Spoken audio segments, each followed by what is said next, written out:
Hi hello வணக்கம். This is Jenny. Join with me always the God's love story. So இன்றைக்கி எபிசோடில் நம்ம பார்க்க போகிறது யாரை பற்றி அப்படின்னா நம்ம ஆழ்வார். ஸோ இந்த நம்ம ஆழ்வார் அவர் பிறந்த வருடம் பார்த்திங்க அப்படின்னா 8ஆம் நூற்றாண்டு, 8th century. ஸோ இவர் பிறக்கும்போது பார்த்திங்க அப்படின்னா எந்த பகுதியில் பிறக்கிறார் அப்படின்னா அதாவது ஆழ்வார் திருநகரி அப்படிங்கிற பகுதியில் பிறக்கிறார். இவர் பிறக்கும்போது பார்த்திங்க அப்படின்னா இவருக்கு வாய் பேச இயலாது. அடுத்தது பார்த்திங்க அப்படின்னா இவருடைய வாழ்க்கை வரலாறு எப்படி இருக்குது அப்படிங்கிறத பற்றி தொடர்ந்து இதில் பார்க்க போகிறோம். ஸோ இந்த நம்ம ஆழ்வாருடைய ஸ்டோரி என்ன அப்படின்னு பார்த்தோம் அப்படின்னா, இவர் பிறக்கும்போது பார்த்திங்க அப்படின்னா பிறப்பினுடைய அம்சம் என்ன அப்படின்னா இவர் வாய் பேச முடியல. ஸோ வாய் பேச முடியாதனால இவர் என்ன பண்ணுறாரு அப்படின்னு பார்த்தீங்க அப்படின்னா ஒரு புளிய மரத்தடியில் உட்கார்ந்துருக்கிறார். அப்போ யாரை இவர் மீட் பண்ணுறாரு அப்படின்னு கேட்டிங்க அப்படின்னா மதுர கவி ஆழ்வார். அவரும் ஒரு மிகச்சிறந்த ஆழ்வார் அப்படின்னு நம்ம சொல்லலாம். இந்த மதுர கவி ஆழ்வார் அப்படிங்கிறவர் என்ன பண்ணுறாரு அப்படின்னா அந்த மரத்தை நோக்கி போகிறார். அந்த புளிய மரத்தை நோக்கி அவர் போகிறார். எப்படி போகிறார் அப்படின்னு கேட்டிங்க அப்படின்னா ஒரு மிகப்பெரிய ஒளி வந்து ரொம்ப ஷைனிங்காக பிரதிபலிக்குது. ரொம்ப அதாவது சூரிய வெளிச்சம் மாதிரி அவருக்கு ஒரு பிரதிபல் கொடுக்குது. ஸோ அந்த வெளிச்சத்தை பார்த்துக்கிட்டே இந்த மதுர கவியாழ்வார் அந்த மரத்துக்கிட்ட நோக்கும்போது அந்த மரத்தின் பின்னாடி பார்த்தீங்க அப்படின்னா ஒரு சின்ன பையன் உட்காந்துருக்கான். அந்த சின்ன பையன் யார் அப்படின்னு கேட்டிங்க அப்படின்னா நம்ம ஆழ்வார் அப்படிங்கிறத சொல்லணும்.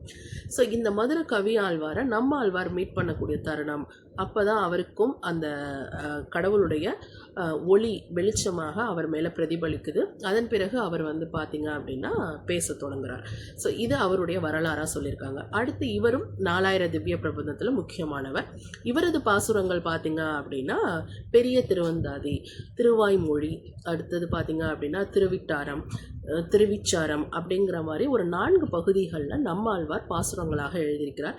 இந்த பெரிய திருவந்தாதி அப்படிங்கிறது பார்த்திங்க அப்படின்னா அதில் 87 பகுதிகளை இறைவனோட காதலை அவர் பாடல்களாக எழுதியிருக்கிறார் நம்மாழ்வார்.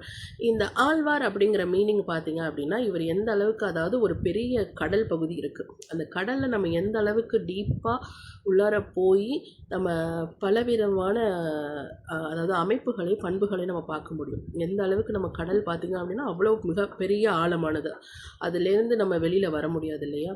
ஸோ அதே போன்று கடவுளோடு நம்ம கொள்கின்ற காதல் அது மிகப்பெரிய ஆழமானது. அதிலிருந்து நீங்கள் வெளியில் வர்றது அப்படிங்கிறது ரொம்ப அபரிமிதமான கஷ்டம் அப்படிங்கிறது தான் அவர் சொல்லியிருப்பார் ஆழ்வார். ஆழ்வாருங்கிற மீனிங் அப்படின்னு பார்த்தீங்க அப்படின்னா இறைவன் கடல் போன்றவன். அவருக்குள்ளார நம்ம போக போக நமக்கு வந்து இன்பங்கள் அதிகமாயிட்டே இருக்கும், அதிலிருந்து நம்ம வெளியில் வர முடியாது அப்படிங்கிறத ரொம்ப தெளிவாக நம்ம ஆழ்வார் அவருடைய பாசுரங்களில் நமக்கு பிரதிபலிச்சிருக்கார் அப்படிங்கிறது தான் மிகப்பெரிய விஷயம். அடுத்தது பார்த்தீங்க அப்படின்னா திருப்பதியில் நடக்கக்கூடிய கருட சேவை அப்படிங்கிறது நம்மாழ்வாரை முன்னிலைப்படுத்தியே நடக்கக்கூடியது. அடுத்து திருச்சியில் இருக்கக்கூடிய ரங்கநாத திருக்கோயில் அப்படிங்கிறதும் திருமாலுடைய பெருமைகளையும் ஆழ்வார்களுடைய பெருமைகளையுமே பாசுரங்களாக அவங்க எப்போதுமே அந்த திருவந்தாதி பாடல்களை ஒழித்து கொண்டே இருக்கிறாங்க. அது நம்மாழ்வாருடைய பாடல்கள் அப்படிங்கிறத நம்ம தெரிஞ்சுக்கலாம். ஸோ இவர் ரங்கநாதன் அப்படிங்கிற அந்த கோர்வையாக, அதாவது திருமாலை ரங்கநாதன் அப்படின்னு குறிப்பிட்டவரும் நம்மாழ்வார் அப்படிங்கிற பெருமை அவருக்கே உரியதாகும். ஸோ இதுதான் நம்மாழ்வாரை பற்றி நம்ம தெரிஞ்சுக்கக்கூடிய விஷயம். நெக்ஸ்ட்டு அடுத்த இதில் இன்னொரு ஆழ்வாரை பற்றி நம்ம தெரிஞ்சுக்கலாம். ரொம்ப நன்றி.